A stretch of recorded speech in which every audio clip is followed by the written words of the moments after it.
अस्सलाम वालेकुम, welcome to GFX institute. This is Saqib और आज मैं बात करने जा रहा हूँ स्पेसिफिकली ग्राफिक डिज़ाइनिंग के बारे में कि ग्राफिक डिज़ाइनिंग है क्या चीज़, किन लोगों को करनी चाहिए, क्या कुछ ज़रूरी चीज़ें हैं इसके लिए। तो सारी चीज़ें मैं आज आपको बताऊँगा। तो सबसे पहली चीज़ कि ग्राफिक डिज़ाइनिंग है क्या चीज़।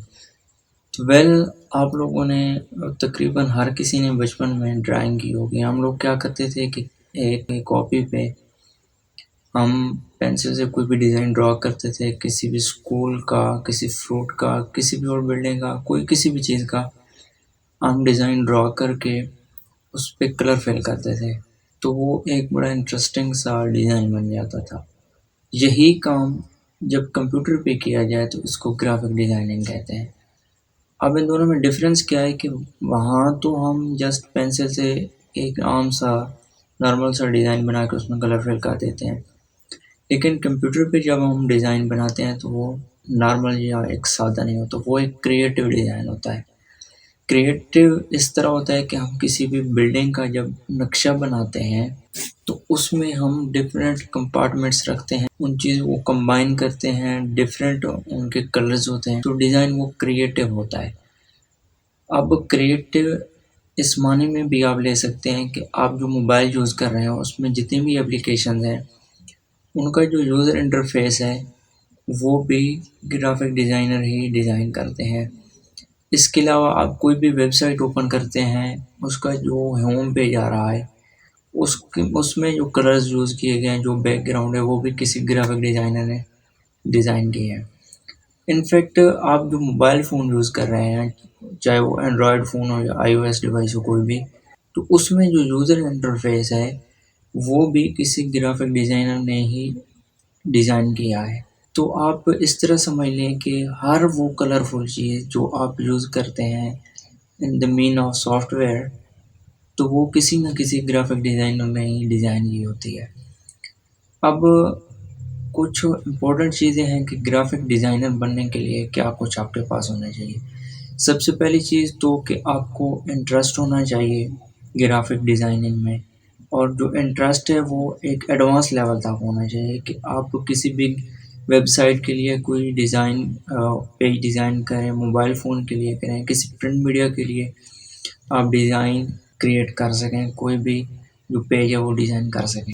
इसके अलावा जितनी भी इलेक्ट्रॉनिक डिवाइसेज़ हैं, मोस्टली जो स्क्रीन वाले डिवाइसेज़ हैं, उन सब में जो भी कलर्स होते हैं, वो जो बैकग्राउंड होता है, जो भी यूज़र इंटरफेस होता है, वो कोई ना कोई ग्राफिक डिज़ाइनर ही डिज़ाइन करता है। इसके अलावा इम्पोर्टेंट चीज़ होती है कि ग्राफिक डिज़ाइन क्यों करनी चाहिए। तो ग्राफिक डिज़ाइनिंग एक बड़ी इंटरेस्टिंग सी फील्ड है जिसमें आप जिसमें आप डिफरेंट किस्म की क्रिएटिव डिज़ाइन बनाते हैं, चाहे वो किसी बिल्डिंग का हो, चाहे वो किसी भी कंट्री का हो, चाहे वो किसी यूनिवर्सिटी का, किसी भी कंपनी का, एनजीओ का लोगो हो।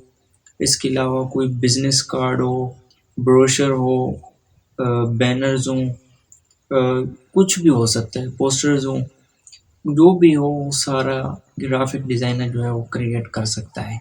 तो काफ़ी सारे इंटरेस्टिंग डिज़ाइंस हैं, क्रिएटिव डिज़ाइन भी होते हैं। आप लोग देखते हैं कि किसी भी यूनिवर्सिटी का फ़र्ज़ करें, एक गवर्नमेंट कॉलेज यूनिवर्सिटी के नाम से कोई यूनिवर्सिटी है, तो उसका जो लोगो बनाया गया है, देखने में तो वो एक चंद लकीरें ही हैं, लेकिन उसके पीछे आपको नहीं पता कि कितना वक़्त लगा है उन लकीरों को बनाने में, उनको डिज़ाइन करने में, उनको कंबाइन करने में, उनकी जो कलर स्कीम है उसको फाइनलाइज़ करने में, कलर फिल करने में, जो उसके इर्द-गिर्द टेक्स्ट लिखा हुआ है उसको डिज़ाइन करने में कितना वक़्त लगा है। तो ग्राफिक डिज़ाइनर बहुत ही क्रिएटिव डिज़ाइन बना सकता है। अब स्पेसिफ़िकली अगर हम बात करें ग्राफिक डिज़ाइनिंग के लिए कंप्यूटर कौन सा इस्तेमाल करना चाहिए, तो जो मिनिमम रिक्वायरमेंट है आपके पास core i5 5th generation 16 GB RAM, इसके साथ 500 जीबी हार्ड डिस्क हो। अब यहाँ पे एक इम्पोर्टेंट चीज़ मैटर करती है, वो है ग्राफिक्स कार्ड। ग्राफिक्स कार्ड होता क्या है? ये एक ऐसा कार्ड होता है जो आपको जब आप कोई भी डिज़ाइन बना रहे होते हैं तो उसमें जो आप इमेज यूज़ करते हैं या जो कलर्स यूज़ करते हैं, वो जो एक्चुअल उनकी जो डेंसिटी होती है, जो उनकी इंटेंसिटी होती है, वो आपको शो कर रहा होता है। अगर आप बगैर ग्राफिक कार्ड के सिस्टम इस्तेमाल कर रहे हैं, डिज़ाइन एक बना रहे हैं और फिर एक ग्राफिक कार्ड के साथ आप आपके सिस्टम में ग्राफिक कार्ड लगा हुआ है, वो आप डिज़ाइन क्रिएट कर रहे हैं, तो दोनों में आपको काफ़ी सारा डिफरेंस नज़र आएगा। ठीक है? तो ग्राफिक्स कार्ड का होना इंतहाई ज़रूरी है। जो ग्राफिक्स कार्ड सबसे बेस्ट होता है वो कम से कम एनवीडिया का जो होता है वो सबसे बेस्ट है, या एएमडी की भी है, लेकिन एनवीडिया का सबसे बेस्ट है। वो 4 जीबी का होना चाहिए ताकि आप जो फुल रिक्वायरमेंट है किसी भी डिज़ाइन को बनाने के लिए वो आपके पास मौजूद हो, इसकी ताकि आप बहुत ही अच्छा सा इंटरेस्टिंग सा क्रिएटिव डिज़ाइन बना सकें। तो ये कुछ इंपॉर्टेंट रिक्वायरमेंट्स हैं जो आपके पास होनी चाहिए। अब नेक्स्ट चीज़ आ जाती है कि ग्राफिक डिज़ाइनिंग में कौन-कौन से सॉफ्टवेयर्स इस्तेमाल होते हैं। तो इसमें बेसिकली 3 सॉफ्टवेयर इस्तेमाल होता है। सबसे पहले एडोबी फ़ोटोशॉप, एडोबी इलस्ट्रेटर और एडोबी इनडिज़ाइन। एडोबी फ़ोटोशॉप जो है वो स्पेसिफ़िकली अगर हम इनको जो नीटली बात करेंगे तो ये ज़्यादातर जो फ़ोटो रिटचिंग है उसके लिए इस्तेमाल होता है। डिफ़रेंट किस्म की जो फ़ोटोज़ होती हैं उनकी जो रिटचिंग होती है, उनके कर्व्स, लेवल्स, ब्राइटनेस, कॉन्ट्रास्ट, ये सारी चीज़ें हम जो ऐड करते हैं, उनमें स्पेसिफ़िकली एडोबी फ़ोटोशॉप इस्तेमाल होता है। नेक्स्ट जो एडोबी इलस्ट्रेटर है वो ज़्यादातर इलस्ट्रेशंस के लिए इस्तेमाल है। मतलब ये कि आपके पास अगर कोई शेप है या कोई भी एक डिज़ाइन है या कोई फ़ोटो है, उसको आप एक आर्ट के तौर पर लेना चाहते हैं या उसको एक अलहदा आप पर्सनली जिस तरह एनिमेशन होती है या कोई कार्टून टाइप चीज़ आप समझ लें होती है, उसको अपने हाथ से डिज़ाइन करना चाहते हैं, तो इसमें ऐसे टूल्स होते हैं जिनको आप उस इलस्ट्रेशन के या उस डिज़ाइन के ऊपर वही सेम डिज़ाइन आप एक न्यू क्रिएटिव डिज़ाइन उससे बना सकते हैं। ठीक है? उसमें अपनी मर्ज़ी के कलर फेज़ कर सकते हैं और एक आपके पास बड़ी अच्छी सी वेक्टर बन जाती है। थर्ड चीज़ आ जाती है एडोबी इनडिज़ाइन। तो एडोबी इनडिज़ाइन जो है वो स्पेसिफ़िकली अगर हम बात करें तो वो इस्तेमाल होता है जो बुक्स बनाई जाती हैं या मैगज़ीन बनाए जाते हैं या जो न्यूज़पेपर अखबार बनाई जाती है। वो इसलिए कि इसमें जो कलर्स इस्तेमाल होते हैं या जो टेक्स्ट इस्तेमाल होता है, उसकी अलाइनमेंट बड़ी आसानी से एडोबी इनडिज़ाइन के अंदर हो जाती है। इसकी एक मिसाल अगर मैं आपको दूँ तो एक किताब को अगर आप ले लें, तो कुछ किताबें ऐसी होती हैं जिनके अंदर एक फ़ोटो होती है जो दोनों पेजेज़ के ऊपर आ रही होती है। तो अब इसमें क्या होता है कि आप सेपरेटली फ़ोटो को उठा के एक पेज पे या दूसरे पेज पे रखने की बजाय आप क्या करते हैं कि इसमें जो 2 पेजेज़ हैं उनको आमने-सामने रख के आप एक ही दफ़ा उन दोनों पेजेज़ के अंदर जो भी आप डिज़ाइन बनाना चाहते हैं वो बना सकते हैं। इसके अलावा जो टेक्स्ट अलाइनमेंट है वो भी बड़ी इंटरेस्टिंग सी होती है। आप लोगों ने देखा होगा कि बुक्स में या अगर आप मैगज़ीन को देख लें, तो मैगज़ीन के जो पेजेज़ के अंदर डिज़ाइन होता है, जो बैकग्राउंड में जो इमेजेस यूज़ होते हैं, तो वो एक पूरे पेज के ऊपर इस्तेमाल होता है। मतलब ये कि जब आप उसको ओपन करते हैं, एक लेफ्ट पे पेज होता है, एक राइट पे पेज होता है, तो दोनों के ऊपर एक ही डिज़ाइन होता है। तो ऐसे जो डिज़ाइन्स हैं वो एडोबी इनडिज़ाइन में इस्तेमाल होते हैं। ये जो तीनों सॉफ्टवेयर हैं, इनमें काफ़ी सारी सिमिलैरिटीज़ हैं, लेकिन कुछ ऐसे फ़ीचर हैं जो इनको एक दूसरे से यूनिक बनाते हैं, जो इनकी यूनिकनेस को ज़ाहिर करते हैं। तो कुछ बेसिक चीज़ें हैं जो ग्राफ़िक डिज़ाइनिंग के हवाले से। इसके अलावा थोड़ी-सी बात मैं आपको बताना चाहता हूँ, जो पिछली वीडियो मैंने बनाई थी, उसमें काफ़ी सारी गलतियाँ थी। गलतियाँ क्या थी कि पहली तो ये कि जो मेरा बैकग्राउंड है, वो उसमें कुछ ब्लिंकिंग हो रही थी। सेकंड चीज़ कि मेरा फेस क्लियर नहीं आ रहा था। थर्ड ये कि ब्लरिंग बहुत ज़्यादा हो रही थी मेरी जो इमेज है उसके ऊपर। ये तीनों चीज़ें किस वजह से हैं मैं आपको बता दूँ। पहली बात तो ये है कि आपके पास लाइटनिंग कंडीशन बहुत ही अच्छी होनी चाहिए। आपको राइट, लेफ्ट, फ्रंट हर साइड से अच्छी लाइट आनी चाहिए, तभी आप जाके वीडियो अच्छी बना सकते हैं। नेक्स्ट चीज़ है कि आप कभी भी जो कैमरा इस्तेमाल कर रहे हैं वो फेस के जो कोई भी जो ऑब्जेक्ट है जिसको आप शूट कर रहे हैं, तो उसके ज़्यादा नज़दीक ना लेके जाएँ। जब आप नज़दीक लेके जाते हैं तो क्या होता है कि जो फ़ोकस होता है वो कैमरा लेंस फ़ोकस सही से नहीं कर पाता है, जिसकी वजह से ब्लरिंग आ जाती है, जो ब्लिंकिंग जो आ रही होती है, वो क्रिएट हो जाती है।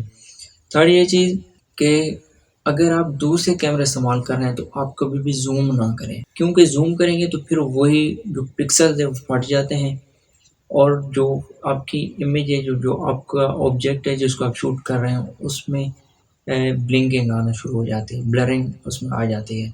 यहाँ पे मैं जो बात कर रहा हूँ वो उन कैमरास की बात कर रहा हूँ जो बहुत ही लो क्वालिटी के हैं, ठीक है। जब आप जूम करते हैं तो उनकी फ़ोटो फट जाती है। इसके अलावा एक और जूम होता है वो ये कि जब आप वीडियो को एडिट कर रहे होते हैं, लो क्वालिटी का कैमरा होता है या आप ऑब्जेक्ट के ज़्यादा नज़दीक करके वीडियो बनाते हैं तो उसमें जो ब्लिंकिंग आ रही होती है, जब आप उसको एडिट के दौरान अगेन ज़ूम करते हैं तो आपके पिक्सल फट जाते हैं, आपकी जो वीडियो है वो ब्लिंकिंग उसमें आ जाती है, उसमें ब्लरीनेस बहुत ज़्यादा आ जाती है। यहाँ पे अगर आप अच्छा कैमरा इस्तेमाल कर रहे हैं, आप ज़ूम करें तो उसमें कोई मसला नहीं होता।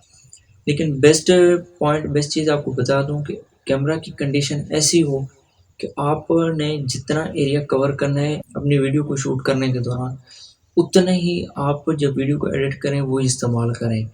या अगर आप ज़ूम करना चाहते हैं तो इतना करें जहाँ तक आपके पिक्सल ठीक रहें। जब पिक्सल फट जाते हैं तो वीडियो जो है ना वो अनइंटरेस्टिंग हो जाती है, ज़्यादा अच्छी नहीं रहती। तो ये जो पिछली मैंने वीडियो बनाई थी वो मैंने जानबूझ के ये जो सारी चीज़ें उसमें डाली थी ताकि हम बेसिक से ही सारी चीज़ों को समझना स्टार्ट कर दें। तो इंशाल्लाह ये जो वीडियो है ये आप देखेंगे कि ये एक बड़े अच्छे इफ़ेक्ट के साथ आएगी।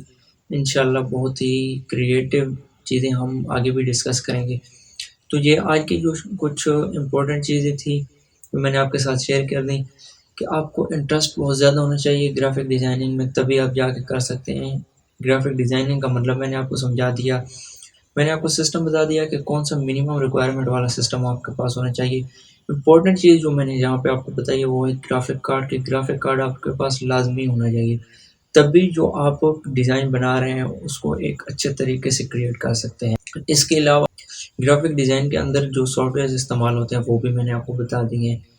तो इंशाल्लाह नेक्स्ट वीडियो में हम ग्राफ़िक डिज़ाइनिंग का जो पहला सॉफ्टवेयर है हम एडोबी इलस्ट्रेटर से स्टार्टअप लेंगे। उसके बारे में स्पेसिफ़िकली मैं बात करूँगा, एडोबी इलस्ट्रेटर क्या चीज़ है, उसको कैसे डाउनलोड करेंगे, उसका यूज़र इंटरफ़ेस क्या है, कैसे न्यू डॉक्यूमेंट लेंगे, ये सारी चीज़ें इंशाल्लाह नेक्स्ट वीडियो में मैं स्टार्ट करूँगा। तो अगर आपने मेरी इससे पहले वाली वीडियो नहीं देखी तो यहाँ आई बटन में उसका लिंक आ रहा है, आप वहाँ जाके देख सकते हैं। तो नेक्स्ट वीडियो जो होगी वो हम प्रॉपर जो हमारी ग्राफिक डिज़ाइनिंग की पहली क्लास होगी, तो इंशाल्लाह हम सीक्वेंस में क्लास एक-एक क्लास लेके चलेंगे। तो पहली क्लास होगी, तो आई होप कि आपको ये वीडियो अच्छी लगेगी, नेक्स्ट क्लास के लिए भी आप रेडी होंगे। तो इंशाल्लाह नेक्स्ट वीडियो में मिलेंगे, तब तक के लिए अल्लाह हाफ़िज़।